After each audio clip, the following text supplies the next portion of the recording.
I'm 22 years old. Last week I had 2 jobs. This week, unemployed. But I think I started a bakery tomorrow. I'm Tyale McNary. I'm what they call an expert on life.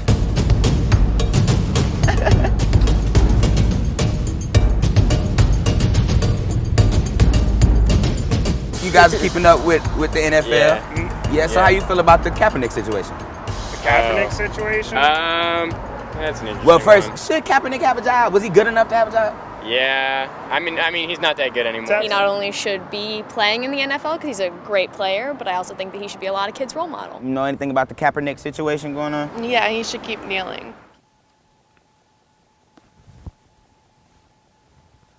I'm with Cap, man. I've been with Cap from the beginning. I haven't watched the NFL since he started his protest and they kicked him out the league. I understood what he was protesting, and I understood what the NFL tried to do and what the media tried to do when they tried to take out the substance of the protest. And that's what made me want to get involved with the protest. That's what made me stop standing for the national anthem, because it was never a need for anybody to do it outside of that stage.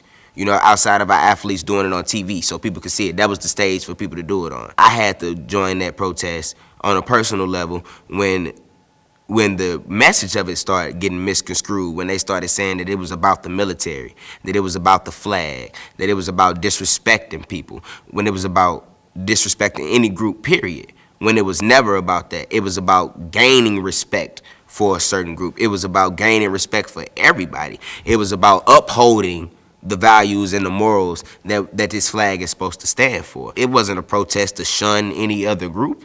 It was a protest to help one. Period, point blank.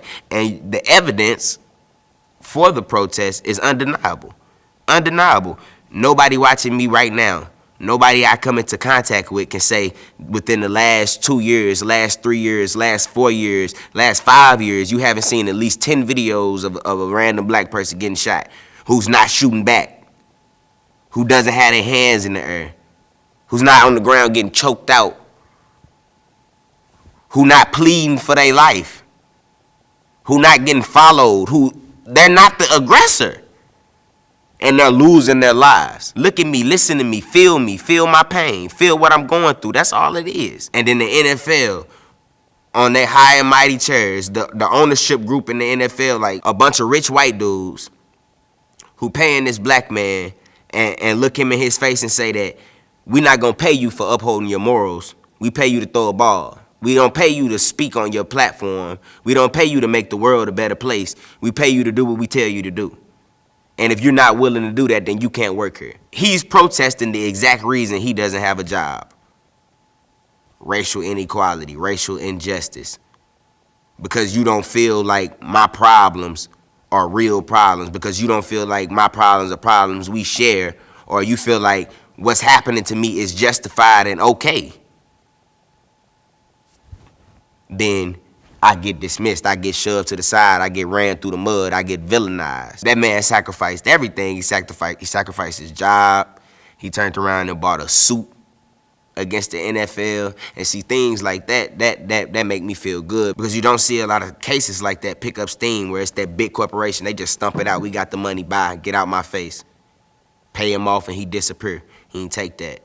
He said, nah, y'all doing me wrong because of what I'm standing for. We didn't have a voice, but he gave us a voice by doing that. It's a time for us to really kind of fix a lot of things we constantly kept on trying to avoid, and we can't keep avoiding it much longer. Colin took the right stance. What Nike is doing with him, like kind of like supporting with him, is the right move. And So where your Nikes at, man?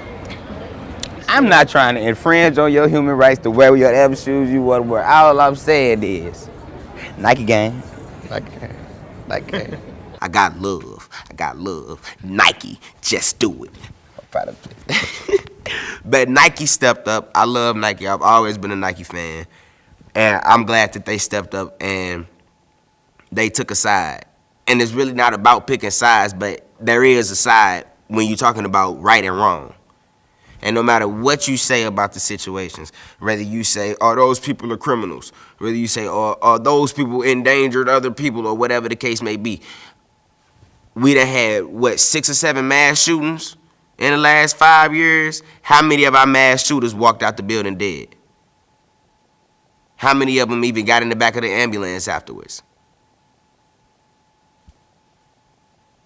You was able to come to a peaceful resolution with somebody who had weapons, but you're unable to do it with an unarmed citizen on the street, not causing harm to anybody, not fighting nobody, not taking lives. Somebody who didn't sit up in their bedroom and plot out and plan a massacre. Somebody who had no thought into this. They're just going on their day. Jaywalked. Had an altercation, a verbal altercation with somebody. Got pulled over for speeding. Every shoe not sold hurts your bottom line. So I respect Nike for not putting their bottom line, their financial bottom line, above humanity, above morality. That's what we need more of in our corporations. If the NFL would have done that in the first place, I'd still be watching football. I may be wrong, but I doubt it.